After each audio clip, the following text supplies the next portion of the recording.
So more and more people are coming to the state of Colorado, but where are they coming from? So in this video, we're breaking down where Colorado's new residents are coming from, why they're moving over to Colorado, and how it's affecting the whole state.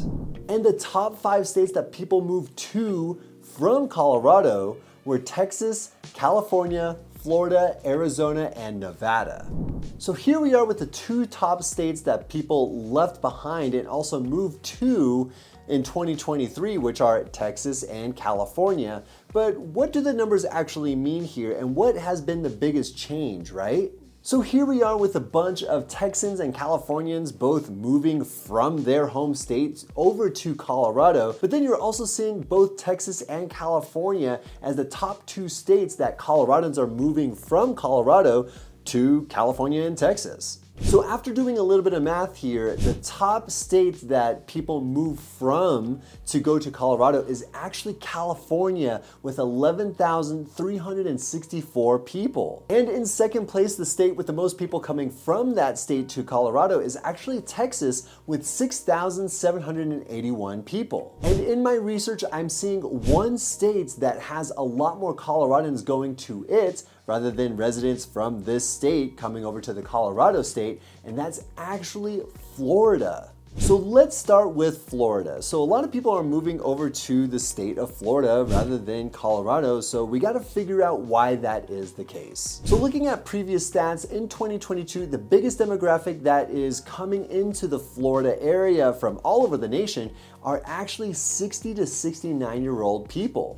And I'll bet you $50 to a donut that those people that are leaving Colorado to move to the Florida area are the same demographic of 60 to 69-year-olds. According to Solterra Company's articles on why these senior citizens love the warmer weather, well, it's because the icy winds, the high winds, the icy roads, it's just dangerous to just go outside, especially during the winter time. And if you don't live in an HOA, a lot of these senior citizens kind of want to shovel the snow themselves, but to be frank, I don't think that's the safest move for them. So moving over to a completely warm area where it's pretty mild, if not hot year round, Florida seems pretty attractive to them. Plus, not only that, but arthritis flares up in the wintertime, and it's often hard to move joints when it's much colder. So with the constant warmer temperatures, again, Florida just wins in that regard. The next state I want to talk about is the Lone Star State, Texas, of course. So back in 2023, we saw an influx of Texans coming into the Colorado area of about 32,000 people. But on the opposite side, we also see about 25,000 people leaving Colorado to move to the Texas area, which means Colorado gained about 7,000 new Texas residents in 2023. So what is going on and why are people leaving the Texas area? Well, I was doing a little bit of research and I can't find anything like factual or definitive. A lot of these articles that I was reading are more like emotional based and more just like interpretation of the data. So this is what I got so far. Some of the articles are saying that Texans often have the same sort of lifestyle values and family values that Coloradans have. And what do they mean by that, right? Many Coloradans actually appreciate that suburban, wide open spaces, the family life, and the suburbs of the Denver metro area are pretty attractive in that regard. And a lot of Texans are moving to, let's say, the south of Denver area, for example, Douglas County, let's say like Highlands Ranch, Parker, Elizabeth, where they have a lot more acreage so that they can just live like they're on a ranch over in Texas. I'm also seeing that the rapid population growth of Texas and the overall popularity of Texas just going up. And so the longtime residents are just not very fond of that, and they're looking for greener pastures, so to speak. And it looks like there's another reason why that a lot of Texans are coming over to the Colorado area. It's because of the seasons and also how well prepared Colorado is for those seasons. And for you Texans out there that have been living there for 5 or 10 years or even more than that, did you encounter those bomb cyclones or even those infrastructure problems? And it doesn't seem like Texas is ready for these drastic environmental changes or weather changes and people's infrastructure or like power goes out or I don't know, something goes wrong, and it seems like that happens more often in Texas than it does over in Colorado. And one last thing I want to point out with like living in Colorado versus living in Texas is that it has a very similar cost of living for both states. I mean, as far as like renting or home buying, the median home price is somewhat similar. It will be very city specific though, but I won't get into that. But I will say that property taxes are a lot more in Texas, where you're looking at like 2% in taxes for the cost of the home, versus in Colorado, it's about 0.5%. All right, that's enough about Texas. Let's actually move on to the states that most people are leaving from to get into the Colorado area, and that is California. And let's cut right to the chase here. Let's be honest with ourselves. Colorado is much more affordable than California. Over in Colorado, you have better policies, lower taxes, more living square footage, bigger lot sizes, and you have basements, which are great for house hacking and renting out the basement if you want to earn that extra income and have living in Colorado or living anywhere in general that much more affordable. Honestly, you just get way more bang for your buck. So let's say, for example, if you were to live a standard of living at $100,000 salary in Colorado, that same cost of living and quality of life, if you were to replicate that in California, you would need to make about $130,000. So that's about a 30% increase in cost of living.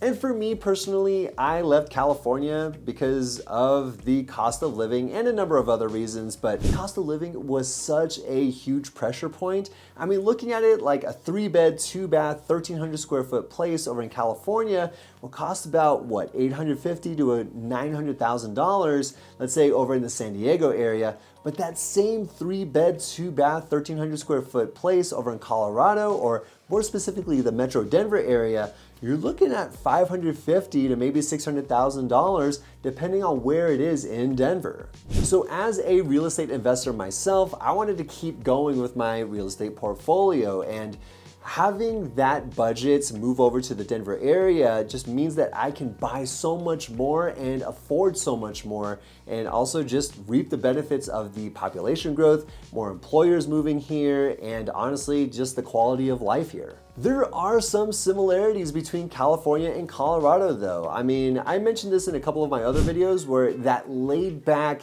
hang out, enjoy life kind of lifestyle in California is definitely rampant in the Colorado scene, and I honestly have not felt too far away from home ever since moving to Colorado, especially just having that like maybe even slower quality of life compared to the hustle and bustle of the major metropolitan cities of California. So if you're from the California area, you're watching this video and you're like, hey, I'm kind of interested in the Denver area, hit me up. All my contact information is down below in the description. You can even schedule a free one-on-one call with me, and I'd love to just chew the fat with you, hang out, and just talk about both lifestyles and see if it's a right move for you. So with all these people coming from Texas and also from California, moving into the Colorado area, it has definitely influenced the Colorado lifestyle and even food scene here too. So let's say for the California side, there's been a rise in, let's say, health conscious, vegan, or farm to table sort of style of eating and restaurants. I mean, farm to table was always here in the Colorado area, but it's definitely getting a lot more traction with all the Californians coming into the Colorado state. And on the opposite side of the spectrum with healthy eats, California's In-N-Out just opened its 9th location in the Colorado state. So it is definitely influencing how people are eating here in Colorado. On the Texan side, a lot of barbecue and Tex-Mex inspired restaurants are coming to the state as well, and I am not complaining. AJ's smoked tri-tip and brisket is insanely good, and what's crazy too is that in 2023, AJ's Pit Barbecue won the 2023 Michelin Guide Bib Gourmand Award. And lastly, before I move on from the food scene of like being inspired by Texans or even Californians, Smoke Barbecue over at the Source Hotel makes an amazing breakfast burrito. It's massive, it's handheld, it's almost like one of those Chipotle burritos if you're not like too keen on, let's say, the San Diego handheld burrito scene. I mean, I want it to be the size of my like forearm, you know what I mean? So I just miss that kind of burrito, and smoke barbecues, Source Hotel, breakfast burrito is so good, and it fulfills everything I want out of a handheld burrito. On the overall vibe of Denver, California has influenced that as well. For example, let's say like the rooftop bars, the sophistication, the high end or the high class kind of feel, especially in the urban areas of Denver, that is definitely just been such a huge influence on the Denver area. And Texas is also influencing the vibe as well. For example, let's say the bigger is better, let's say like bigger venues or that warm and friendly atmospheres. And I want to say like even the breweries too, it's almost like a congregation, a community where you got like the dogs hanging out, or you got a porch feel, you got live music, and it's definitely influencing that Colorado lifestyle that I'm honestly enjoying as well. So anyways, the point here is that Denver is attracting a lot of people from these denser metropolitan cities that are in California and Texas. And it just seems to be providing that checkbox of like more elbow room and the up and coming city that a lot of other people around the nation are seeing. So what do you think? Do you think Californians and Texans are greatly influencing the Denver scene here to the point where it's a negative thing? Let me know in the comments below. And of course, if you found this video helpful, make sure you like, you subscribe, hit the notification bell so that you're notified for any other videos coming up in the future, especially when it comes to the Denver real estate market, lifestyle, and things like that. Because I like making these videos. I want to make sure I make some good content for you. So that about wraps it up. Thank you so much for watching, guys, and I'll see you next week.